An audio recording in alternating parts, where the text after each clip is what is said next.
गुजारान इस्लाम की सलामती के लिए बुलंदतर सलवात मुहम्मद वाल रहमल्लाहु मन क़रअल फ़ातिहा। बिस्मिल्लाहिर्रहमानिर्रहीम मालिकि यौमिद्दीन इय्याका नस्तईन इहदिनस सिरातल मुस्तक़ीम अनअमता अलैहिम गैरिल मग़दूबि अलैहिम वलद्दालिन। बिस्मिल्लाहिर्रहमानिर्रहीम।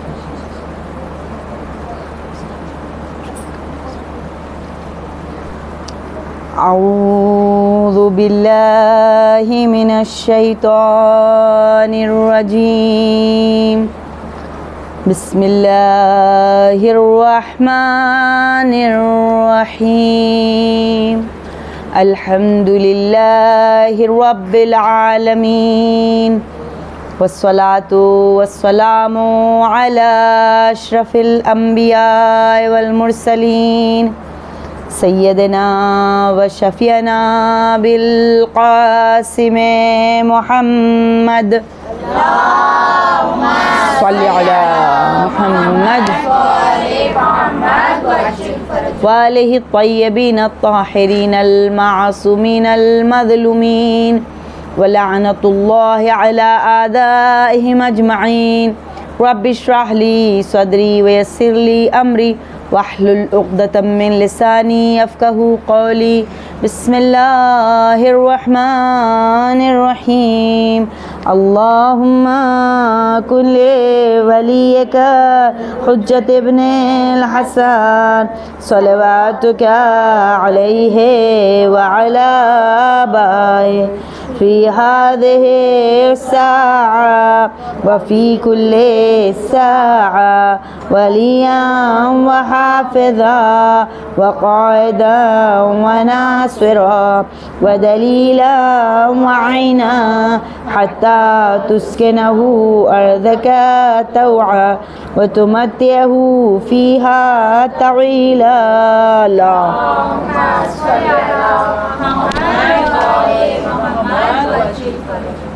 हाज़रीन मोहतरम, अस्सलामु अलैकुम व रहमतुल्लाहि व बरकातुहू।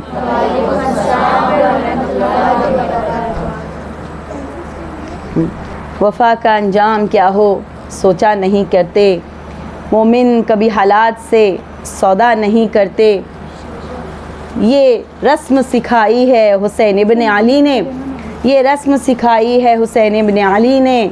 सर सजदे में हो तो तीरों की परवाह नहीं करते। दुरूद पढ़ दीजिए मोहम्मद वाले मोहम्मद।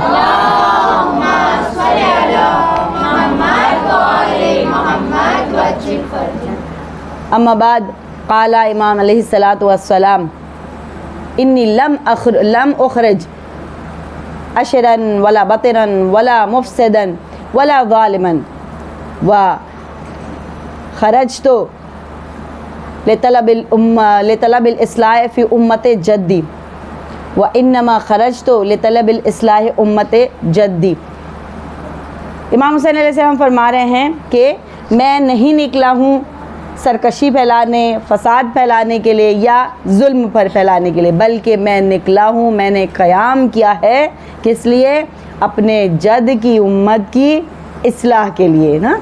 तो यह हदीस को मैंने सरनामा कलाम बनाया था, उसके मौजू से मेरा जो ख़ास मौजू है वो यही है कि तहरीक इमाम हुसैन और इस्लाह उम्मत।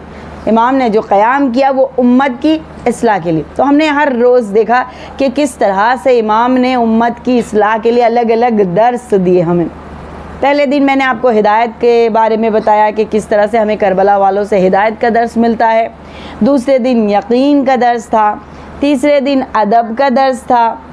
और आज बताऊँगी इससे पहले कल का जो होमवर्क मैंने आप लोगों को दिया था वो क्या होमवर्क था, कौन बताएगा?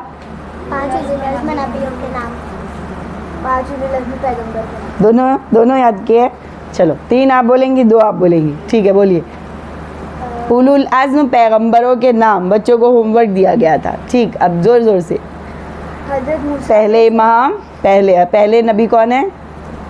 अच्छा, सीक्वेंस नहीं पता। ठीक ठीक, हज़रत मूसा अलैहिस्सलाम, वेरी गुड। ईसा अलैहिस्सलाम और हज़रत मूसा अलैहिस्सलाम, हज़रत ईसा अलैहिस्सलाम, हज़रत नूह अलैहिस्सलाम बताए। और 2?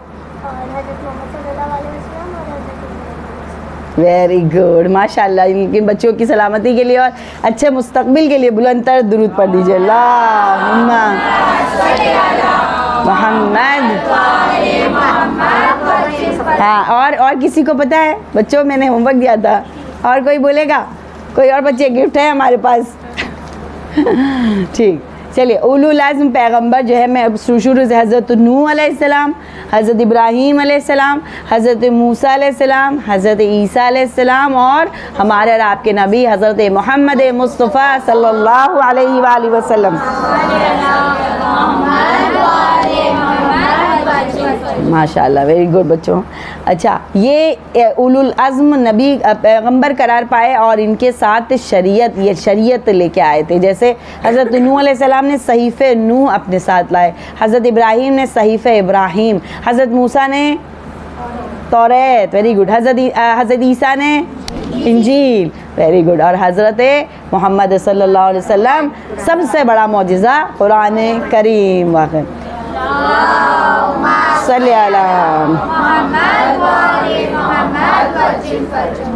फिर हमने देखा था कि कल हमने क्या पढ़ा था, अदब के बारे में पढ़ा था। मैंने बताया था जिसने अदब से काम लिया, तारीख़ में हमने देखा जिसने अदब से काम लिया तो खुदा ने उसको मकाम अता किया। तो कौन कौन थे वो लोग जिन्होंने अदब से काम लिया? जो अल्लाह के सामने जिसने अदब किया वो कौन थे? हज़रत नूह अलैहिस्सलाम, वेरी गुड। जिन्होंने क्या अदब किया था कि जब अल्लाह ने कहा कि तुम्हारा बेटा तुम्हारे अहल में से नहीं है, तो क्या फरमाया? खुदा तू बेहतर जानता है। माशाल्लाह, बेहतर, तो ये अदब था। और उसके अलावा नबी के सामने अदब किसने किया? हाँ, हज़रत मूसा अलैहिस्सलाम के सामने किसने अदब से काम लिया? वेरी गुड, जादूगरों ने अदब से काम लिया। तो खुदा ने क्या उनको इजाज़त अता किया? उन्हें शहादत की मौत अता की। और इसके अलावा इमाम हुसैन अलैहिस्सलाम के सामने किसने अदब से काम लिया?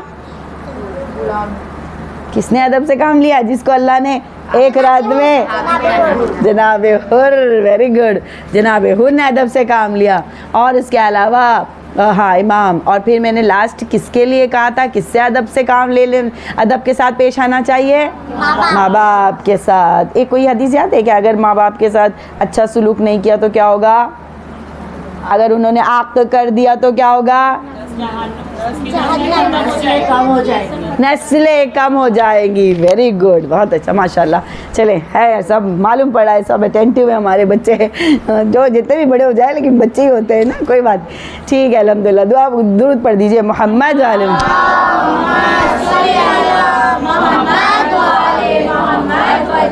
आज जो हम करबला से व करबला वालों से जो दर्स लेंगे, इमाम हुसैन अलैहिस्सलाम से जो दर्स लेंगे उनके क़याम से, वो है उम्मीदवारी का दर्स।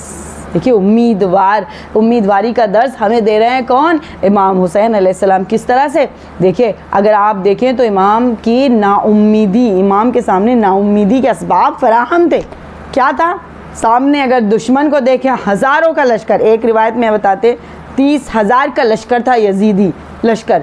और उसके अलावा देखें तो भूख और प्यास इधर है, सामने दुश्मन भी इतना ज़्यादा है, यहाँ सहाबियों की क़िल्लत है, भूख और प्यास भी है, मालूम है कि आप शहीद होने वाले हैं, आपकी बात भी नहीं सुनी जा रही, और पता है कि आप असीर भी होंगे। इतने सारे असबाब फराहम हैं, उसके बावजूद जो है इमाम हुसैन अलैहिस्सलाम उम्मीद की बुलंद मंजिल पर फाइज नज़र आते हैं। इतने उम्मीदवार नज़र आते हैं कि क्या किया? रोज़े आशूरा आए और आसमान की तरफ हाथ को बुलंद करके कहा कि खुदाया अंता सकती फ़ी कुल्ले कर्ब व अंता रजाई फ़ी कुल्ले शिद्दा।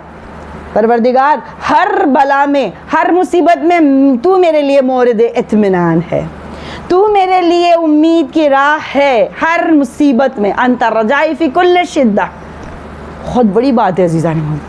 देखा जाए, अगर एक भी आमिल हमारे सामने आ जाए ना तो हम उम्मीद तो छोड़ दें, जीने की उम्मीद ही छोड़ दें, एक भी आमिल। लेकिन इतने सारे बच्चे भूखे प्यासे हैं खैमों में, लश्कर इतना ज़्यादा, और मालूम है कि कुछ लम्हों बाद हम भी शहीद हो जाएंगे, और मालूम है कि औरतें जो है असीर होंगी, और बात जो इमाम कर रहे हैं वो सुनी भी नहीं जा रही। इतने सारे अवामिल होने के बावजूद भी कहीं नाउम्मीदी नज़र नहीं आ रही है इमाम हुसैन को। ये दर्स दिया है हमको कि मेरे चाहने वालों, अगर कहीं पर भी मुसीबत में गिरफ्तार हो, जो तुम चाहते हो वो तुम्हें नहीं मुहैया हो, तो नाउम्मीद नहीं होना है, अल्लाह की ज़ात से उम्मीद लगाना है। इंशाअल्लाह खुदा रास्ता बनाएगा, जिस तरह से इमाम हुसैन के लिए रास्ता बनाया। और फिर क्या, सिर्फ ख़ुद को नहीं, खुद ही उम्मीदवार नहीं है, बल्कि अपने अहले खाना को भी उम्मीद की, अहले खाना के सामने भी उम्मीद की किरण जलाते हुए नज़र आ रहे हैं। आए अपने सब शहीद हो गए, खेमों के सामने आए अलविदा के लिए और आवाज़ दी, ए ज़ैनब कुलसूम रबाब और रुकैया अलैकुन्ना मिन्नस सलाम। जैसे ही कहा सारे अहले हरम दौड़े और सब ने घेर लिया इमाम हुसैन को। फिर क्या फरमाया इमाम हुसैन ने, कहा है मेरे अहले हरम इस्ताइद्दु लिल बला, देखो बला के लिए तैयार रहो। पहले तो आमादा किया कि देखो आगे जाके बहुत ज़्यादा और बलाएं देखनी पड़ेंगी, ताना और तंज है, भूख और प्यास है, सब कुछ तुमको सहना पड़ेगा। लेकिन है मेरे अहले हरम, देखे नाउम्मीद नहीं होना अल्लाह की ज़ात से। और क्या कहा कि मेरे अहले हरम वालम, जान लो इन्नल्लाह हाफिज़ुकुम व हामीकुम, अल्लाह तुम्हारा हाफिज़ और हामी है। अल्लाह अकबर, क्या उम्मीद की किरण जला रहे कि देखो घबराना नहीं, आगे जाके मंजिलें और कठिन हैं, बहुत ज़्यादा सख्त हैं, लेकिन घबराना नहीं, अल्लाह तुम्हारा हाफिज़ और हामी है। और फिर ये कहा कि मेरे अहले हरम जान लो कि तुम सुरखरू होगे, ज़ाहिरन तुम हार गए लेकिन तुम जीतोगे, लोग तुम्हें याद करेंगे, दुनिया इन्हें भुला देगी, तुम याद रह जाओगे। और क्या पेशन गोई जो है सही साबित हुई इमाम हुसैन की। आज देख लीजिए कौन है जो याद करता है यजीद को, कौन है जो याद करता है इब्न ज़ियाद को, कोई है जो नाम लेता है शिम्र का। हर जगह हुसैन ही हुसैन छाए हुए हैं, चाहे बच्चे हो चाहे बूढ़े, हुसैन हुसैन हुसैन हुसैन। हज़रत मौला हुसैन बाबा से बुलंद सलवात,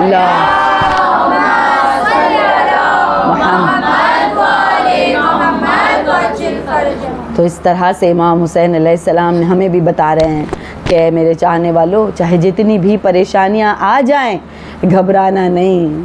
शहीद मुतारी, उस्ताद शहीद मुतारी जो है वो बहुत बड़े आलिम और उन्होंने कितनी किताबें लिखी है। उन्होंने कहा कि इमाम हुसैन अलैहिस्सलाम ने इम्तिहान से पहले नतीजा बता दिया, अभी इम्तिहान शुरू नहीं हुआ। जैसे आप देखती ना टीचर्स कैसे होते हैं, इम्तिहान नहीं हुआ लेकिन बता देते फलाना तुमको 100%, तुमको 98%, तुमको 95% बता देती ना टीचर्स। ऐसे ही इमाम हुसैन ने बता दिया था कि देखो क्या होगा, देखो आगे चल के तुम याद रहोगे, लोगों के दिलों में तुम्हारी याद बाकी रहेगी और ये लोग भुला दिए जाएंगे। और ऐसे हुआ 5 साल बाद, ठीक 5 साल बाद, मैंने आपको उस दिन भी बताया, ठीक 5 साल बाद जितने भी बड़े बड़े मनसब पर फाइज थे ना यजीद के फ़ौज वाले, सब के सब का सर जो है वो जनाब मुख्तार ने तन से जुदा कर दिया, उन्हें वासिले जहन्नम कर दिया। कितने घाटे का सौदा। ज़हरा के लाल को अगर मारकर 1000 साल की उम्र मिलती तो समझ में आती है बात, लेकिन सिर्फ 5 साल अबदी जहन्नम को ख़रीद लिया इन लोगों ने। सब ऐसे ही है, यहाँ तक कि इब्न ज़ियाद को भी इब्राहिम अश्तर, मालिक अश्तर के बेटे ने मारा था इब्न ज़ियाद को। ठीक 5 साल बाद आशूरे के दिन 11 मुहर्रम को 61 हिजरी में ये वाक़या पेश आया मुहर्रम को, और ये 66 हिजरी में जनाब मुख्तार ने इसका सर तन से जुदा किया और जनाब मुख्तार के सामने जनाब मुख्तार के सिपाहियों ने तन से जुदा किया उसका सर और जनाब मुख्तार के कदमों के सामने लाकर रख दिया गया। ये हालम क्या इंसान सोचता है और क्या होता है। तो जीज़ान मोहतरम यही हमें दर्स दे रहे हैं मौला कि उम्मीद को, चाहे जितने अभी हम देखते हैं कि बहुत ज़्यादा हमारे यहाँ पर आज के दौर में हमारे बच्चों के दिलों में बहुत ज़्यादा नाउम्मीदी डाली जा रही है, इंडिया में ख़ासकर, कि मुसलमानों को नहीं रहना है, मुसलमानों को कोई पोस्ट नहीं दी जाएगी, मुसलमानों को कोई भी चीज़ नहीं दी जाएगी। क्यों? क्योंकि ये हिंदू राज होने वाला है। हाँ, ये सब तुम्हारी गलत फहमियाँ हैं। अल्लाह यहाँ पर हमें उम्मीद से काम लेना है। इस वजह से कहते हैं कि ताकि इस वजह से बार बार ये दुश्मन कह रहा है ताकि हमारे बच्चे जो है पढ़ाई से दिल हटा लें, नहीं पढ़े, ना उम्मीद हो जाए। भाई हमें जब कुछ मिलना ही नहीं है, जब हमें कोई पोस्ट ही नहीं मिलनी है तो हम क्या करेंगे पढ़ कर ना। ये हरबा है मुसलमानों का। लेकिन बच्चों आपको जो है वो उम्मीद, यही इमाम हुसैन की जो है दर्स लेना है कि ना उम्मीद नहीं होना है, डट के पढ़ाई करनी है हमें। बता देना है हम किसके चाहने वाले हैं। हमारे इमाम ज़माना चाहते हैं कि हमारी कौम में से ही टॉप के इंजीनियर हमारी कौम में से हो, टॉप के डॉक्टर हमारी कौम में से हो, टॉप के साइंटिस्ट हमारी कौम में से हो। ना उम्मीद नहीं होना है हमें। क्यों? क्योंकि पता है मौला किसके चाहने वाले हैं? बाबुल इल्म के चाहने वाले। वो अली जो हर फील्ड में आगे था, चाहे इल्म के मैदान में, चाहे इबादत के मैदान में, चाहे तकवे के मैदान में, चाहे सखावत के मैदान में, चाहे सब्र के मैदान में, चाहे शुजात के मैदान, हर फील्ड में हमारे मौला आगे हैं। और क्या फरमा रहे हैं मौला हमारे? मौला फरमाते हैं अल इल्मु सुल्तानुन, नॉलेज इज़ अ पावर। आपके पास नॉलेज है तो दुनिया आपके सामने झुकेगी, लेकिन अगर आपके पास नॉलेज नहीं, एजुकेशन नहीं, तो आपको झुकना पड़ेगा। और एक अली का चाहने वाला दुश्मन के सामने नहीं झुकता, झुकाता है दुश्मन को अपने सामने। एक IPS ऑफिसर, मुसलमान बच्चे का मैं इंटरव्यू सुन रही थी, 21 साल में वो IAS ऑफिसर बनता है और उसने ये मैसेज ही दिया कि बच्चों आप पढ़ो, कोई भी आप जब पढ़ लोगे ना तो किसी की मजाल नहीं है कि आपको किसी पोस्ट से रोक सके। कोई रोक सकता है? जब हम एजुकेटेड हो जाएंगे, इतने क्वालिफाइड हो जाएंगे, किसी की मजाल है कि कोई पोस्ट हमसे छीन ले? नहीं। तो इस वजह से बहुत ज़रूरी है कि आज के दौर में जो नाउम्मीदी की लहर दौड़ाई जा रही है ना कि नहीं पढ़ो कुछ नहीं होने वाला, इसको अपने जहनों से हटा दे और दिल लगा के आपको पढ़ना है। आपको बड़ी बड़ी पोस्ट हासिल करनी है। क्यों? क्योंकि दुनिया को अपने सामने झुकाना है। इसका एक वाक़या मैं आपको अपनी दोस्त का बताती हूँ।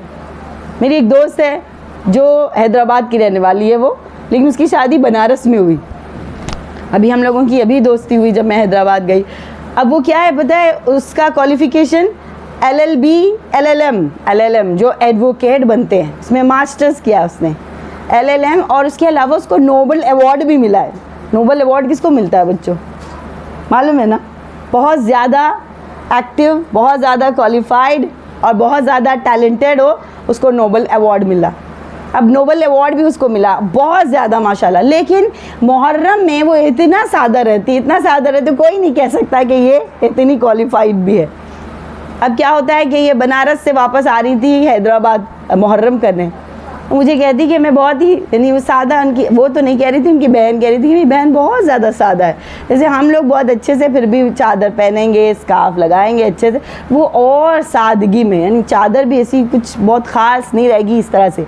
तो लोग देखने वाले बोलते हैं बेचारी भैया गाँव की लगती है ना ऐसी। तो उसको जब वो आ रही थी एयरपोर्ट पे अपना सामान ले रही थी ना, तो वहाँ की जो क्लीन करने वाली होती है ना, जो सफाई करने वाले होते हैं, वो वर्कर्स आपस में तेलुगु में बात कर रहे थे। आप जानती है हैदराबाद में तेलुगु ज़बान में बात किया जाता है। अब चूँकि ये पढ़ी लिखी यहीं की थी, हैदराबाद की, तेलुगु भी आती थी, तो उसने मुझे कहा कि ये मुझे तेलुगु में बात कर रही थी और ये ना मुझे बुरा भला कह रही थी, क्योंकि चादर देख लिया था ना, मुसलमान है तो बुरा भला कह रही थी। तो पहले तो मैंने इग्नोर किया कि हो सकता है इसके साथ कुछ अभी वाक़या पेश आया होगा, किसी मुसलमान ने दिल दुखाया होगा, इस वजह से अपना भड़ास निकाल रही हैं। खैर, लेकिन फिर उसके बाद गालियों पे उतर आई। गाली जब देने लगी तो मैंने फिर उसकी परेठ ली, तेलुगु में जो झाड़ना शुरू किया उसको, वो घबरा गई। फिर उसके बाद इंग्लिश में उसको इतना झाड़ा, अरे वो तो चंबे में कि भाई ये चादर में और इतनी बड़ी लिखी औरत। फिर क्या था, बोलती है सारे लोगों को बुलाया, कॉल द स्टाफ, सारे स्टाफ को बुलाया जाए, इसको अभी सस्पेंड करो, ये औरत को सस्पेंड हर नाउ। तो अब क्या हुआ, सारा स्टाफ आ गया और सब हाथ जोड़कर माफ़ी मांग रहे थे इस तरह से, मैडम सॉरी, मैडम माफ़ कर दीजिए। जब मैंने देखा, वो कहती जब मैंने देखा कि सारा स्टाफ ऐसे मेरे सामने खड़ा है हाथ जोड़कर, तब मुझे वो हदीस याद आई, अल इल्मु सुल्तानुन, नॉलेज इज़ अ पावर। आप समझ लीजिए कि आपने एजुकेशन हासिल किया है तो वो ज़ाया जाने वाला नहीं, दुनिया को खुदा झुका देगा आपके सामने। और फिर क्या था, सस्पेंशन लेटर में उसके सामने उसको साइन की गई, 1 महीने के लिए उसको सस्पेंड कर दिया गया, सारी सैलरी गड्ढे में, सब कुछ ज़ाया। उसके ज़रूरी था दिखाना कि जान ले दुनिया, ये चादर में जो तुम औरत देख रहे हो ना, कोई मामूली खातून नहीं, एक पढ़ी लिखी बाशऊर बाफ़िक्र औरत है। दिखाना है हमको कि ये चादर में तुम नहीं समझना कि कोई गांव की बेचारी मासूम सी सीधी सादी आके आपके सामने, क्योंकि यार चादर ही जो है हमारी एजुकेशन, हमारे इल्म होने का निशानी है। का मज़हर है। कभी हमने नहीं सोचना बच्चों के मैं एजुकेटेड हो गई तो अब ये चादर नहीं पहनूंगी। बहुत सारी बातें मैं आपके सामने कर सकती हूँ। एक और औरत का किस्सा, एक बच्ची का किस्सा है जो यमन की रहने वाली है।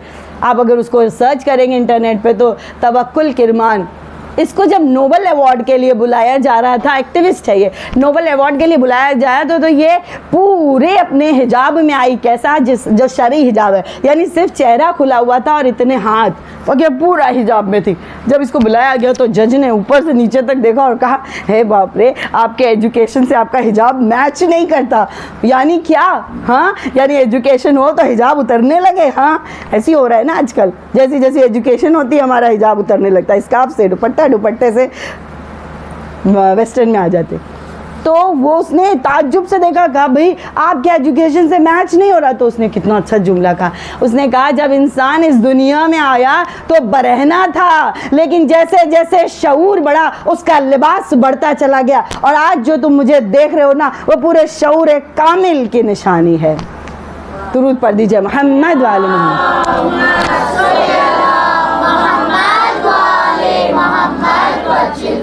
नारे हैदरी, या अली, नारे सलवार, अल्लाहुम्मा सल्ली अला मुहम्मद। तो बेटा कभी ना उम्मीद नहीं होना अपने किसी भी चीज़ से। अगर अल्लाह ने जो हमें जो अहकाम बयान किए हैं वो सारी चीज़ें हमारी भलाई के लिए। हम ये ना सोचे क्यों हमारे साथ ऐसा है, क्यों सारी बच्चियां जो है बड़े आराम से घूमती हैं, बड़े आराम से जो दिल चाहता वो पहनती हैं, क्यों हम जो है वो इतने कवर हो के रहते हैं। क्यों? क्योंकि हम प्रीशियस हैं, अल्लाह ने हमें कीमती बनाया है, इस वजह से हम अपने आप को कवर रखते हैं ना। किसी ने पूछा था कि क्यों मुसलमान औरतें जो है हाथ नहीं मिलाती हमसे, मर्दों से हाथ क्यों नहीं मिलाती है? किसी आलिम से पूछा गया था तो आलिम ने कहा था कि आपने कि क्वीन एलिज़ाबेथ से हाथ मिलाया है कभी? कहा नहीं नहीं, वो कैसे मिलाएगी। तो बस हमारी मुसलमान औरतें सब के सब क्वीन एलिज़ाबेथ है, आप किसी से हाथ नहीं मिला सकते। तो इस तरह से बच्चों अपने जो भी अल्लाह ने हमें अहकाम दिए हैं कि अगर हमको कवर रखना है तो इसमें हमारी ही भलाई है, तो इस वजह से इससे नाउम्मीद नहीं होना। तो आज हमारा टॉपिक ये है कि उम्मीदवारी दर करबला, यानी करबला की इस तरह से हमें उम्मीद की किरण जलाते हुए नज़र आ रहा है। चाहे जितनी भी परेशानियां हो जाएं लेकिन हमें नाउम्मीद नहीं होना। दुरूद पढ़ दीजिए मोहम्मद।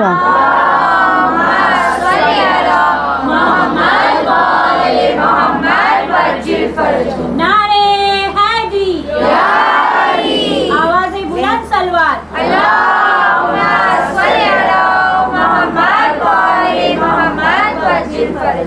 और देखिए किस तरह से हम अगर देखें तो अम्बिया अलैहिस्सलाम के साथ भी ऐसी डगर पे वो आ जाते थे कि वो नाउम्मीदी के नज़दीक आ जाते। नाउम्मीद नहीं होते थे क्योंकि नाउम्मीदी कुफ्र है, आप जानती हैं, लेकिन ऐसे हालात उनकी ज़िंदगी में आते थे कि वो नज़दीक आते थे और फिर अल्लाह जो है ऐसा रास्ता खोलता था उनके लिए, क्योंकि वो उम्मीदवार होते थे हमेशा खुदा की ज़ात से। जैसे हज़रत मूसा अलैहिस्सलाम जब अपने लश्कर को लेकर चले हैं तो क्या देखा? वो उस जगह पर रुका जहाँ आगे दरिया थी और पीछे जो है वो फिरौन का लश्कर। अब क्या करें? अगर आगे जाते हैं तो दरिया में डूब जाते हैं, पीछे हटते हैं तो फिरौन के लश्कर के शिकार हो जाते हैं। उनके हाथों में तलवारें थी। ऐसी वक्त पे भी हज़रत मूसा ने अलैहिस्सलाम ने उम्मीद का सहारा लिया, खुदा की ज़ात से लौ लगाई, उम्मीद की, और खुदा ने कहा असा मारो ए मूसा, समंदर पे असा मारो। असा मारा कि रास्ता खुल गया और सारे लोग आराम से पार हो गए। उसी तरह हज़रत यूनुस अलैहिस्सलाम भी जब पेट में चले गए मछली के तो कितनी नाउम्मीदी। अरे सोचिए हम मछली के पेट में एक दिन रहे, हम लोग ज़िंदा नहीं रह सकते क्योंकि इतनी गर्म होती है वो, लेकिन वो मछली के पेट में भी जाकर नाउम्मीद नहीं हुए। उनको एक ज़ात अल्लाह की ज़ात से उम्मीद थी, इसीलिए शुरू कर दिया जिक्र। कौन सा जिक्र? ला इलाहा इल्ला अंता सुब्हानका इन्नी कुन्तु मिनज़ ज़ालिमीन। खुदाया मैं जालिम हूँ, हूँ, तू तो अजीम ही अजीम है, तेरी तो ज़ात ही ऐसी है कि जिसकी तारीफ़ ही तारीफ़ की जाए। बस ये ज़िक्र करना था कि खुदा ने ऐसा रास्ता निकाला कि उस मछली ने उनको साहिल पर उगल दिया और वो फिर से अपनी ज़िंदगी जीने। तो किस तरह से देखिए हर नबी के सामने ऐसी राह आई कि वो एकदम नज़दीक थे कि ना उम्मीद हो, लेकिन अल्लाह ने उन्हें बचा लिया क्योंकि एक उम्मीद की किरण उनके दिल में थी ना। उसी तरह से हज़रत यूसुफ़ अलैहिस्सलाम के बारे में मैं पढ़ी थी तो मुझे एकदम अजीब लगा। यानी हज़रत यूसुफ़ अलैहिस्सलाम छोटे हैं, जब कुएं में उनको डाला है उनके भाइयों ने तो वो पहले तो बहुत घबराए, फिर उसके बाद जब फ़रिश्ता है अल्लाह का फ़रिश्ता उनके पास आया, उन्हें तसल्ली दी तो फिर बैठे बैठे मुस्कुराने लगे। तो फ़रिश्ते ने कहा ये मुस्कुराने की क्या वजह है? तो उन्होंने कहा कि फ़रिश्ते मैं एक दिन जो है बैठा था और मेरे 11 भाई आसपास में घूम रहे थे, तो मैंने उन 11 भाइयों को देखकर कहा कि जिसके 11 भाई हों उसकी मजाल है कि कोई मेरी तरफ आँख उठाकर भी देखे। अरे क्या मालूम था यही 11 भाई मुझे उठा के ना कुएं में डाल देंगे। तो उम्मीद लगाई मैंने अपने भाइयों से, लगाना किससे चाहिए था? अल्लाह की ज़ात से। अज़ीज़ान मोहतरम बस यही है। और सबसे बड़ी बात ये देखिए कि कुरान में कितनी आयतें अल्लाह ने ऐसे उम्मीदवाराना बयान किए हैं कि मेरे बंदो घबराओ नहीं, मैं हूँ ना, मैं हूँ ना। ये कितनी अच्छी बात लगती है ना अल्लाह की कि चाहे तू जितना भी गुनाह कर ले मेरे बंदे, लेकिन घबराना नहीं, आ जा तौबा कर ले पलट के, मैं एक माँ की तरह अपनी बाहें फैला दूँगा। उसकी सबसे ज़्यादा उम्मीदवार तरीन आयत जो है वो सूरह ज़ुमर की आयत नंबर 53। इसमें क्या कह रहा है खुदा? कुल या इबादी अल्लज़ी असरफू अला अनफुसिहिम, कि कह दो मेरे हबीब कि जो भी मेरा बंदा जो है जिसने अपने आप पर जुल्म किया, इसराफ़हुम अला अनफुसिहिम, यानी इसराफ़ यानी जुल्म, गुनाह जिसने किया है अपने आप पर, ला तक़नतू मिन रहमतिल्लाह, अल्लाह की ज़ात से ना उम्मीद मत हो। ये इन्नल्लाह यग़फ़िरु ज़ुनूब जमीआ, अल्लाह सारे गुनाहों को माफ़ कर देगा, तू सिर्फ एक दिल से तौबा तो कर ले। तो अज़ीज़ान मोहतरम ये फ़र्श आज़ा है, इसके वसीले से मांगें। अगर कोई भी गुनाह हो गया हमारे बच्चों से, जवानों से, जिससे भी जो भी गुनाह हुआ है, इस फ़र्श आज़ा को वसीला बनाएं, इमाम हुसैन को वसीला बनाएं और दिल से जो है वो गुनाहों की माफ़ी मांगें। किस तरह से देखिए खुदा 70 माओं से ज़्यादा मेहरबान है, वो माफ़ करने वाला है। और अल्लामा तबातबाई कहते हैं, बड़े मुफस्सिर कुरान कहते हैं कि पता है ये आयत किसके लिए थी? ये काफिरों के लिए है। खुदा कह रहा है मेरे बंदे, काफिर भी तो अल्लाह के बंदे हैं, काफिरों के लिए कह रहा है अल्लाह है मेरे बंदे आ जा, अगर तूने गुनाह किया है तो क्या हुआ, मैं माफ़ करने वाला हूँ, मैं सत्तारुल अयूब हूँ, मैं गुनाहों को छुपाने वाला हूँ। ज़ीज़ान मोहतरम बस इसीलिए नाउम्मीद नहीं होना है हमें। नाउम्मीद जो है हमको नई राह दिखाती है, ज़माने से लड़ने का हौसला देती है, चाहे कितनी भी मुसीबतों ने घेर क्यों नहीं लिया आपको, लेकिन अगर आपकी उम्मीद खुदा की ज़ात पे है तो जान लीजिए कि आप ज़रूर कामयाब होंगे, उन मुश्किलात से आप अपने आप को बचा लेंगे। अब दें अक्सर ऐसा होता है कि मैं जाती हूँ अक्सर मजलिसें पढ़ने,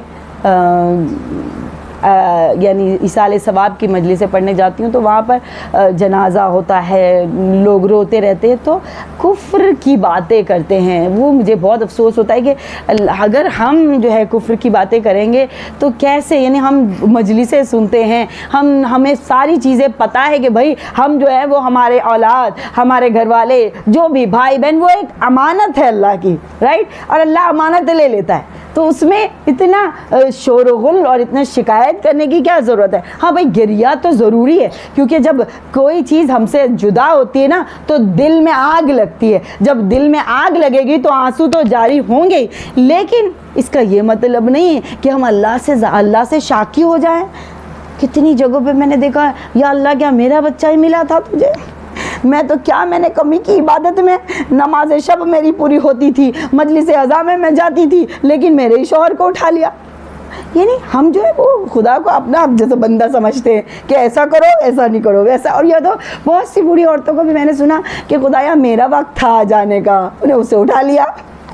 यानी कि हम अब अल्लाह को एडवाइस देंगे नाउज़ुबिल्लाह कि खुदा इसको नहीं उठा, इसको नहीं उठा, इसको। हाँ भाई खुदा हकीम है, वो जानता है, वो कादिर मुतलक है, वो बेहतर जानता है किसकी अभी वक्त आया और किस तरह नहीं। और फिर कितनी बार ये भी सुना कि या अल्लाह भी तूने मेरे शौहर को उठा लिया, अब मेरे बच्चों का क्या होगा। हाँ, यानी नाउज़ुबिल्लाह ज़ालिम है खुदा कि आपको अगर उसने बच्चे को उठा लिया तो कोई रास्ता नहीं, रास्ता बंद हो गया सब। हम लोग कैसे जीते। मैंने कितने घरानों को देखी हूँ कि छोटे छोटे बच्चे घर में हैं और शौहर का इंतकाल हो गया, लेकिन अल्लाह ने ऐसा सवारा कि वो छोटे छोटे बच्चे बड़े बड़े पोस्ट पर फायज हुए और उनको अल्लाह ने इतना नवाजा है। उम्मीद तो रखिए खुदा की ज़ात पर, फिर देखिए कैसे नवाजता है खुदा। हम उम्मीद नहीं रखते, सब कुछ समझते हैं हम ही कर लेंगे, हम क्या कर सकते हैं, हम कुछ भी नहीं है ज़िदाने मोहतरम। तो एक बात ये, और एक बात और मैं कहती हूँ कि बहुत जगह ऐसा होता है कि जनाजा कहीं घर से उठता है तो दीन का भी जनाजा उठ जाता है।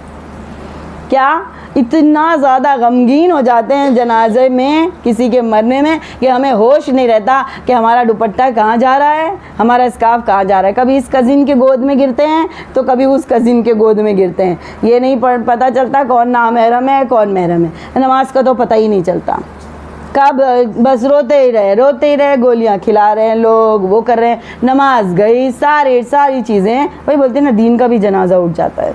अरे भाई अपने आप को संभालें, उम्मीदवार हो खुदा की ज़ात से। खुदा कोई मामूली हस्ती नहीं है, उसने हमें भेजा है कमाल की मंजिलों पे पहुंचने के लिए।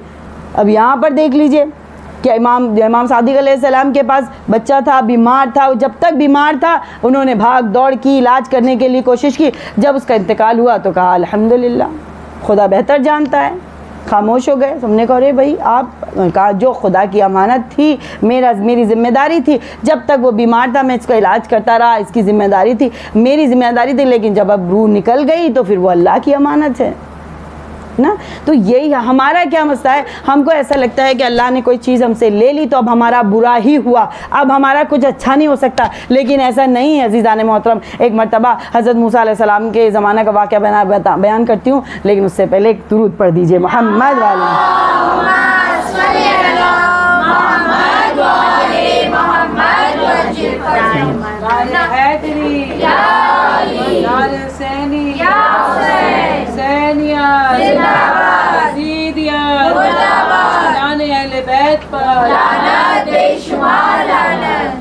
अज़ीज़ान मोहतरम। हज़रत मूसा अलैहिस्सलाम के ज़माने में हज़रत मूसा अलैहिस्सलाम को कुछ 226 साल की उम्र मिली।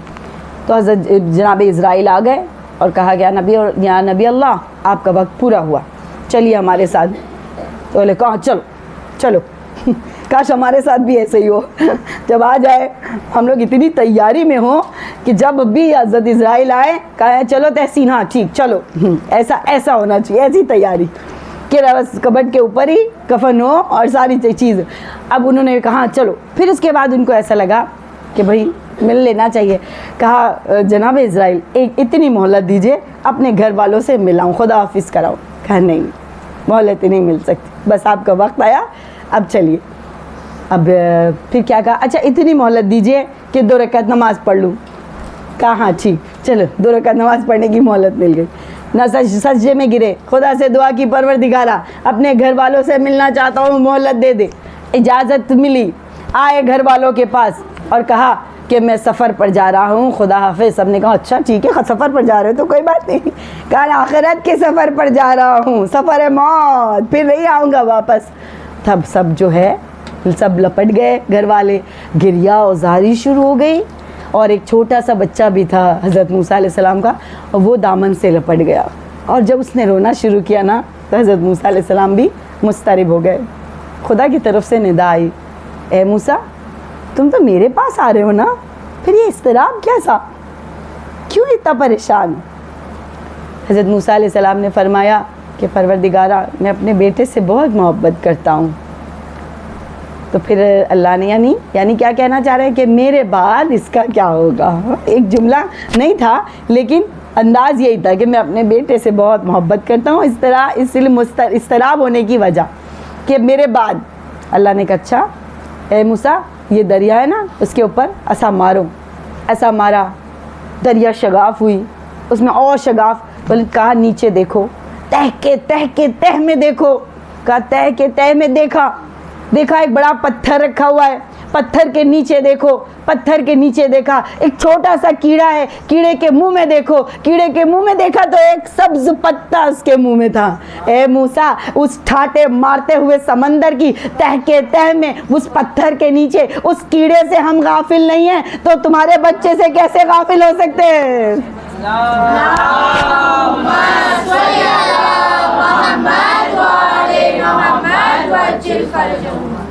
तो ये है खुदावंद आलम जिसके बारे में इमाम हुसैन फरमा रहे हैं कि अल्लाहुम्मा अंता सकती फी कुल्ले कर्ब व अंता रजाई फी कुल्ले शिद्दा।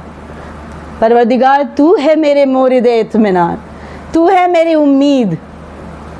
इतने सारे जुल्म देखकर, इतनी सारी मुसीबतें देखकर भी घबराए नहीं इमाम हुसैन, क्योंकि उम्मीद लगाई थी किस हस्ती से? अल्लाह की ज़ात से। और यही उम्मीद जो है वो जीने का हमें सलीका सिखाती है। और आज ये कहते भी हैं कि क्यों एक कॉन्फ्रेंस में सारे बड़े बड़े स्कॉलर्स, अलग अलग फ़िरके के स्कॉलर्स को बुलाया गया था, और हमारे आलिम दीन भी गए थे, शियों के आलिम दीन भी। तो कॉन्फ्रेंस में पूछा गया, भाई क्या वजह है कि तुम्हारे फ़िरके में, तुम्हारी कौम में सुसाइड केस बहुत कम होते हैं, क्यों? सब जगह बहुत ज़्यादा होते हैं। तो उन्होंने क्या जवाब दिया? क्यों? क्योंकि हम शिया जो है ना, हमारे पास दो पर हैं, उस पर के सहारे हम जिंदगी करते हैं। वो कौन सा पर? एक सब्ज पर और एक सुर्ख पर, एक रेड पर और एक ग्रीन। सब सुर्ख पर जो इमाम हुसैन अलैहिस्सलाम की शहादत की मोहर है, जो इमाम हुसैन अलैहिस्सलाम की शहादत हमें उम्मीद दिलाती है कि कितनी मुसीबतें क्यों ना हो, लेकिन उम्मीद का दामन नहीं छोड़ना चाहिए। और एक सब्ज़ पर वो ये उम्मीद दिलाता है कि एक दिन ज़रूर आएगा जब ये पूरी दुनिया अदल व इंसाफ से भर जाएगी, हर जगह अमन ही अमन होगा, हर जगह सुकून ही सुकून होगा, कोई किसी को परेशान नहीं करेगा। उस उम्मीद के साए में हम ज़िंदगी जी रहे हैं। इस वजह से हम ना उम्मीद नहीं होते, हम परेशान नहीं होते, हम डिप्रेशन में नहीं जाते, हम सुसाइड नहीं करते, क्योंकि हमें इस बात की उम्मीद है कि जो भी परेशानियां हैं ना, वो एक दिन टल जाएंगी, अच्छे दिन वापस आएंगे। अज़ीज़ान मोहतरम, अब ये एक नुक्ता था कि शायद मैं नहीं बयान कर सकती कि क्यों आखिर नाउम्मीदी क्यों आती है हमारी ज़िंदगी में और किस तरह से हम उससे लड़ें। तो बहुत सारी चीज़ थी। एक तो अगर हमारी दुआ कबूल नहीं होती तो नाउम्मीद हो जाते हैं। कितने दिन से मैं दुआ मांग रही हूँ, खुदा ये घर दे दे, घर दे दे, घर अच्छा मेरा मकान दे दे, नहीं दे रहा, नाउम्मीद हो जाते हैं। या कोई गुनाह हमने अंजाम दे दिया है, उससे नाउम्मीद हो जाते हैं। अब मैं क्या, मेरा कुछ नहीं होने वाला, मैं तो गुनहगार हूँ, बहुत ज़्यादा गुनहगार हूँ, उससे नाउम्मीद हो जाते हैं। कभी हम हार जाते हैं किसी चीज़ में तो उससे नाउम्मीद हो जाते हैं कि अब क्या करूँ, हार गई हूँ। लेकिन खुदा कहता है कि चींटी को तो देखो, चींटी का जुस्सा कितना छोटा है, कितनी बार दीवार पे चढ़ती है, फिर गिरती है, फिर चढ़ती है, फिर गिरती है, लेकिन नाउम्मीद नहीं होती, आखिरकार अपने मकसद को पा लेती है। तो यही चीज़ जो हमें सिखाती है कि नाउम्मीदी कुफ्र है, उम्मीदवार रहें। हज़रत जनाब अल्लामा अमीनी, आपने उनको जाना, सब जानते हैं। अल्लामा अमीनी जो इन्होंने किताब लिखी अल-गदीर, बहुत ज़बरदस्त ख़जाना है हमारे पास ये किताब, 11 वॉल्यूम, शायद 11 जिल्दों में इन्होंने किताब लिखी है। और ये किताब लिखते वक्त ये उम्मीदवार थे कि मैंने बहुत बड़ा काम जो है वो, मैं बहुत बड़ा काम करने वाला हूँ, ये उम्मीदवार थे। और उनकी उम्मीद, वो पूरी उम्मीद पर पूरे खरे उतरे। उन्होंने 40 साल लगा दी इस किताब को लिखने के लिए। अगर आप लोगों को वक्त मिले कभी भी तो इस किताब को ख़रीदें, पढ़ें। और आपको गदीर को उन्होंने साबित किया है अहले सुन्नत के सारे किताबों में से, सारी रिवायतें अहले सुन्नत की, और गदीर को साबित किया है। उन्होंने 40 साल इस किताब को लिखने में लगा दिए। और उसके बाद कहाँ कहाँ गए पता है? हिंदुस्तान गए, हलब गए, मिस्र गए, हज़ारों किताबें पढ़ी उन्होंने, तब जाके ये एक किताब जो है इन्होंने लिखी है अल-गदीर। और कहते हैं कि ये हिंदुस्तान में 4 साल तक हिंदुस्तान में रहे। और जब वापस आए हैं तो किसी ने पूछा था कि हिंदुस्तान का मौसम कैसा है, तो कहा मुझे नहीं पता मैंने देखा ही नहीं, ये तो वॉच ही नहीं की मौसम। यानी इतने ज़्यादा मशगूल थे अपने काम में। कहते थे मैं सुबह उठकर 16 घंटे पढ़ता था, मैं 16 घंटे पढ़ता था। और फिर उसके बाद उन्होंने इतना बड़ा काम किया। तो उम्मीद जो है इंसान को अंगीज़ा देती है। उसी तरह हज़रत अय्यूब अलैहिस्सलाम को उम्मीद थी कि ना यूसुफ ज़िंदा है, इस वजह से हर वक्त कहते थे यूसुफ यूसुफ यूसुफ। सब थक गए थे घर वाले, कहते थे मर गया यूसुफ, खा लिया भेड़िए ने यूसुफ, बस कीजिए। लेकिन नहीं, उम्मीदवार थे और फिर एक दिन पा लिया अपने यूसुफ को। अज़ीज़ान मोहतरम, बस अब मैं यहीं पर तमाम करूँगी इंशाअल्लाह। अगर मौका मिला तो फिर कंटिन्यू करती हूँ, क्योंकि और बहुत सारी चीज़ें भी बाकी हैं। लेकिन मुझे कहा गया किसी भी तरह जो है वो 6:15 तक मजलिस जो है वो ख़त्म हो जाए। तो यही उम्मीद हमें करबला के मैदान में नज़र आती है। हर बंदा, हर सहाबी, हर घर अहले बैत के घराने वाला उम्मीदवार नज़र आता है कि ये मुसीबतें हैं ना, ये वक्ती हैं, ये टल जाएंगी, एक दिन ज़रूर आएगा कि हम जो है वो सुरखरू होंगे। और ये इस उम्मीद की किरण सबसे ज़्यादा हमें जनाब हुर में नज़र आई। जनाब हुर कौन? जनाब हुर वो हैं कि जिन्होंने सबसे पहले अहले बैत अलैहिस्सलाम के घराने को लर्ज़ाया, अहले बैत अलैहिस्सलाम के घराने वाली के घराने की औरतों के दिलों को लर्ज़ाया। अगर मैं आपसे पूछूं अज़ीज़ान मोहतरम कि आप में से कौन है जो जहन्नम में जाएगा 100%, तो आप में से कोई हाथ नहीं उठाएगा, क्योंकि हम सब उम्मीदवार हैं ना कि खुदा हम पर रहम करेगा, हमारे गुनाहों को माफ़ कर देगा। लेकिन हज़रत नूह अलैहिस्सलाम का ये था कि वो 100% जो है जहन्नम में जाते, क्योंकि काम ही ऐसा किया था।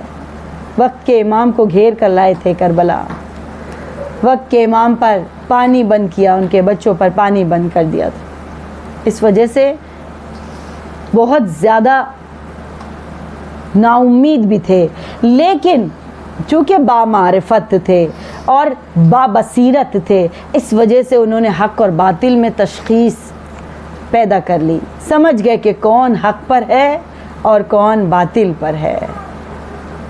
शब आशूर जब ख़ैमों से अल्लाह तश की सदा बुलंद हो रही थी ना, तो माँ जनाब हुर का दिल लरज़ रहा था। साथ में सिपाही ने कहा, साथ में खड़े साथी ने कहा कि हुर तुम काँप रहे हो, तुम डर रहे हो? अरे इनके पास लोग ही कितने हैं, 72 है, हम इन्हें 1 घंटे में ख़त्म कर देंगे। हमारे पास तो हज़ारों की तादाद है, हज़ारों सिपाही हैं, तुम इनसे डर गए? जबकि सारे शुजाओं में तुम्हारा नाम सरे फहरिस्त होता है। जनाब हुर ने कहा, ए मेरे दोस्त, जो मैं देख रहा हूँ ना वो तुम नहीं देख पा रहे हो। मैं अपने आप को जन्नत और जहन्नम के बीच में देख रहा हूँ। मैं देख रहा हूँ कि मैं शायद है कि जन्नत मुझे नसीब ना हो। बस फिर क्या था, पूरी रात टहलते रहे, लेकिन इनका ये टहलना जो है बड़ी बड़ी इबादतों पे भारी था, क्योंकि सिर्फ टहल नहीं रहे थे, बल्कि हक़ और बातिल को पहचान रहे थे। अब क्या था, जैसी सुबह हुई अपने बेटे को लिया, घोड़े को एड़ लगाई और तेज़ी से दौड़ते हुए इमाम हुसैन के ख़ैमों के करीब पहुँचे, हाथों को रुमाल से बंधवा दिया, दोनों हाथ जोड़कर इमाम हुसैन के सामने आ गए। ए रहमतुल लिल आलमीन के नवासे, क्या मुझ जैसे गुनहगार की गुनाहों की माफ़ी हो सकती है? अरे ये सुनना था। इमाम हुसैन ने बाहें फैला दी, ए मेरे भाई आओ। ये कहकर इमाम ने फरमाया, ए हुर, जब तुम हमारे पास पहले आए थे दुश्मन बनके, तब हमने तुम्हें पानी से सैराब किया था, लेकिन आज जो आए हो दोस्त बनकर, मेहमान बनके, तुम्हें खैमों में एक पानी का कतरा नहीं जो तुम्हें सैराब कर सके। जनाब हुर ने कहा, मौला आप मुझ पर कुछ करम करना चाहते हैं ना, तो बस एक करम कीजिए, मुझे जंग की इजाजत दे दीजिए।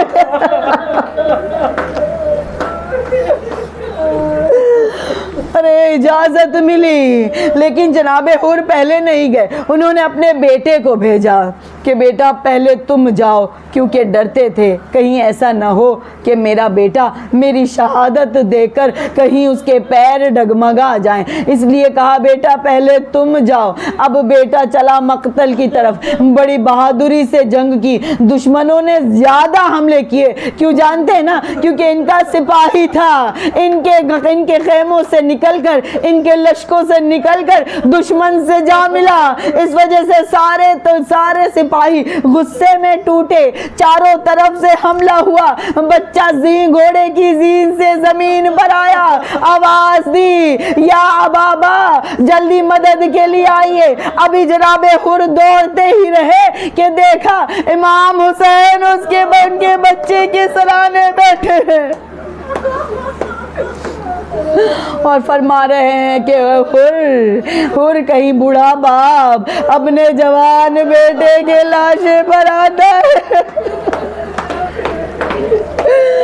अरे मैं कहूँगी मौला, जब जनाबे अली अकबर घोड़े से सीन से जमीन पर आए तो किस तरह से मेरा मौला पहुंचा है। अरे कभी गिरते हैं, कभी संभलते हैं, कभी सिर गिरते हैं, फिर कभी संभलते हैं और पुकारते जाते हैं या अली मुझे आवाज दो, मुझे दिखाई नहीं देता। अरे एक रावी ने कहा अली अपने बाबा को पुकार रहे थे, ए बाबा अली, ए मुश्किल कुशा, आइए अपने बेटे की मुश्किल को हल करने आइए। तो किसी ने कहा नहीं, अपने बेटे को पुकार रहे थे कि अली मुझे आवाज देते जाओ, मैं तुम्हारी मदद को आऊंगा। अल्लाह अल्लाह सराहने पहुंचे बेटे के। अब क्या था, दोस्त और दुश्मन देख रहे थे। यूं लगा कि अब तो हुसैन का दम निकल जाएगा, रूह परवास कर जाएगी। लेकिन क्या था, एक हाथ से खंजर को पकड़ा, एक हाथ से जमीन पर टेका दिया, बिस्मिल्लाह, ये उम्मीद के साथ कि खुदा तू ही ताकत देने वाला है। और जो ही खंजर को निकाला, खून का फव्वारा, इन्ना लिल्लाहि व इन्ना इलैहि